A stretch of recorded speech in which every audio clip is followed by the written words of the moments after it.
கர்த்தருடைய பரிசுத்த நாமத்திற்கு மகிமுண்டாகட்டும். ஆண்டவராகிய இயேசு கிறிஸ்துவின் நாமத்தினாலே அன்பு கர்த்தருடைய பிள்ளைகளாகிய தங்கள் அனைவருக்கும் ஸ்வீட் ஊழியத்தின் சார்பாக வாழ்த்துக்களையும் ஸ்தோத்திரங்களையும் தெரிவித்துக் கொள்கின்றேன். ஏசாயா தீர்க்கதரிசியின் புத்தகம் 58ஆம் அதிகாரம் வசனங்கள் 13 மற்றும் 14. ஏசாயா 58ஆம் அதிகாரம் வசனங்கள் 13 மற்றும் 14 வசனங்கள். கர்த்தருடைய பரிசுத்த நாளை மகிமையுள்ள நாள் என்று சொல்லி அதை மகிமையாக எண்ணுவாயானால் அப்பொழுது கர்த்தரில் மனமகிழ்ச்சியாய் இருப்பாய். பூமியின் உயர்ந்த இடங்களில் உன்னை ஏறியிருக்கும்படி பண்ணி உன் தகப்பனாகிய யாக்கோபுடைய சுதந்திரத்தால் உன்னை போஷிப்பேன். கர்த்தருடைய வாய் இதை சொல்லிற்று. என் அன்பு கடவுளுடைய பிள்ளைகளே, ஆண்டவரை ஆராதிக்கும்படியாக நாம் அவருடைய சமூகத்தில் செல்லுகின்ற பரிசுத்தமான கடவுளுடைய நாளாக இருக்கிறது. அந்த நாள் கடவுளுடைய பிள்ளைகளுடைய வாழ்க்கையில் மிக மிக முக்கியமான ஒரு நாள். தாவீது குறிப்பிடுவார், நாம் கர்த்தருடைய ஆலயத்திற்கு போவோம் என்று சொல்லும் பொழுது அவ்வளவாய் நான் மகிழ்ந்திருந்தேன் என்று குறிப்பிடுவார். ஆகாமிய கூடாரங்களில் வாசமாக இருப்பதை காட்டிலும் கர்த்தருடைய பிரகாரங்களில் செல்லும் ஒரே ஒரு நல்லது என்று சொல்லி குறிப்பிடுவார். இது எதை குறிக்கிறது என்றால், கடவுள் மீது தாவீதுக்கு இருந்ததான அளவிட முடியாத வாஞ்சையும் தேவ சமூகத்தில் சென்று தேவனுக்கு ஆராதனை செய்து கடவுளை நான் தொழுது கொண்டு அவருக்கு நன்றி செலுத்த வேண்டும் என்கிறதான அந்த தீர்க்கமான எண்ணம் தாவீதை தேவ சமூகத்திற்கு அது ஒவ்வொரு நேரமும் என்ன செல்லுது, இட்டு செல்லுகின்ற ஒன்றாயிருக்கிறது.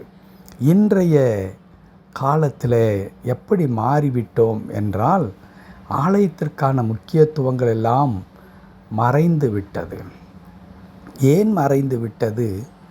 ஆங்காங்கே நம்மை அழைத்து 3 நாள் கூட்டங்கள் வொர்ஷிப் என்று சொல்லி நம்மை என்டர்டெயின் பண்ணுகின்ற மக்கள் பெருகிவிட்டார்கள். அதிலே போய் நாம் திளைக்கின்ற மக்களாக நாம் மாறிவிட்டோம். அங்கே கடவுள் இருக்கின்றாரா? அந்த முறைகள் கடவுளுக்கு ஏற்புடையதாக பிரியமானதாக இருக்கிறதா? அதை குறித்தெல்லாம் நாம் கவலைப்படுவதில்லை. ஏனென்றால் அவர்கள் நம்மை அழைக்கும் பொழுது அப்படித்தான் அழைக்கிறார்கள். வாருங்கள், இங்கே தான் கடவுள் இருக்கிறார், என்னிடத்தில் தான் இருக்கிறார், நான் சொல்லுவதை அவர் கேட்பார். ஆகவே உங்களுக்கு என்ன வேண்டும் என்று சொல்லுங்கள், நான் அதை உங்களுக்கு வாங்கி தருகிறேன் என்கிற வண்ணமாக இன்றைக்கு கர்த்தருடைய பிள்ளைகளுடைய வாழ்க்கையில் உபாய தந்திரங்களை செய்து கொண்டிருக்கின்ற அநேக மக்கள் இருந்து கொண்டிருக்கின்றார்கள்.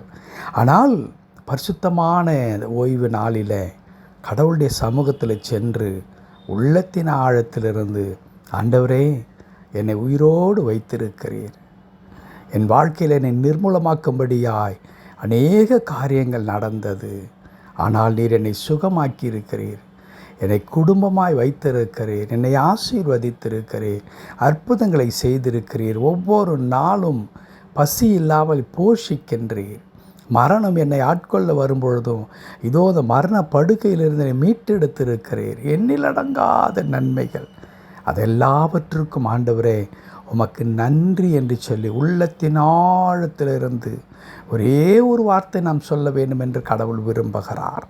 அதை தான் நாம் வாசித்த வசனத்தில், அப்படி நீ அந்த நாளை மகிமையாக எண்ணி கடவுளுடைய சமூகத்தில் வந்து மகிழ்ச்சியோடு கூட ஆண்டவருக்கு நன்றி செலுத்துவாயானால், வசனம் 14 இப்படி சொல்லுகிறது, அப்பொழுது கர்த்தரில் மகிழ்ச்சியாயிருப்பாய். பூமியின் உயர்ந்த இடங்களில் உன்னை ஏறியிருக்கும்படி பண்ணி உன் தகப்பனாகிய யாக்கோபின் சுதந்திரத்தால் உன்னை போஷிப்பேன். அப்பொழுது நீ கர்த்தரில் மகிழ்ச்சியாயிருப்பாய். மகிழ்ச்சி என்பது பணம் கொடுத்து வாங்குவதல்ல. சந்தோஷம் என்பது ஏதோ ஒரு ஆடல் பாடல் நிகழ்ச்சிகளில் இருக்கும் பொழுது நமக்கு வருகின்ற ஒன்று அல்லவே அல்ல. என் அன்பு கடவுளுடைய பிள்ளைகளே, என் அன்பு கடவுளுடைய பிள்ளைகளே, மகிழ்ச்சி என்பது கடவுள் கொடுக்கின்ற ஒன்று. என்னுடைய சமாதானத்தையே என்று ஆண்டவர் சொன்னார், என்னுடைய சமாதானத்தை உனக்கு தருகிறேன். அப்படியானால் உலகம் அதை கொடுப்பதில்லை என்பது நன்றாக புலப்படுகிறதல்லவா? அந்த மகிழ்ச்சியை கடவுள் தருகிறார். கர்த்தரில் மனமகிழ்ச்சியாயிருப்பாய், பூமியின் உயர்ந்த இடங்களில் உன்னை ஏறி இருக்கும்படி பண்ணுவேன். நம்முடைய உயர்வு என்பது எங்கே இருந்து வர வேண்டும் தெரியுமா?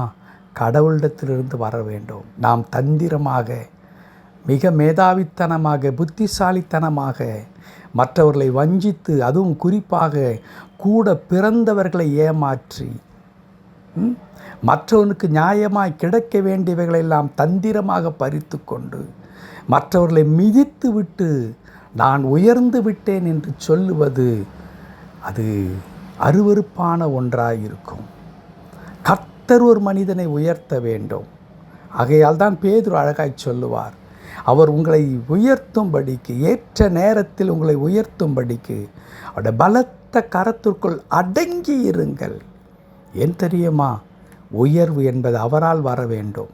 அது மட்டும்தான் உனக்கு அனுகூலமாய் ஆசீர்வாதமாய் இருக்குமே தவிர, பிறரை வஞ்சித்து ஏமாற்றிவிட்டு நான் வாழ்க்கையில் பெரிய ஆளாக நான் வந்துவிட்டேன் என்று சொன்னால் கர்த்தர் நகைப்பார் என்று எழுதியிருக்கிறது. அன்பு கடவுளுடைய பிள்ளைகளே, கடவுளுடைய நாளை நாம் மகிழ்ச்சியோடு கூட நாம் அனுசரிப்போம். மகிழ்ச்சியோடு என்றால் இங்கே நான் எதை குறிப்பிட விரும்புகிறேன்? Sincerely go into the house of God.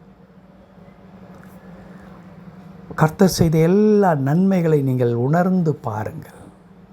உள்ளத்தின் ஆழத்திலிருந்து சத்தம் வெளியே கேட்க வேண்டிய அவசியமில்லை.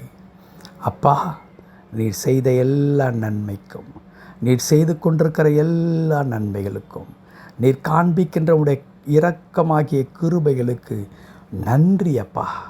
தொடர்ந்து நான் உமக்கு நன்றி உள்ளவனாய் நான் வாழ்வேன் என்று சொல்லி பாருங்களே.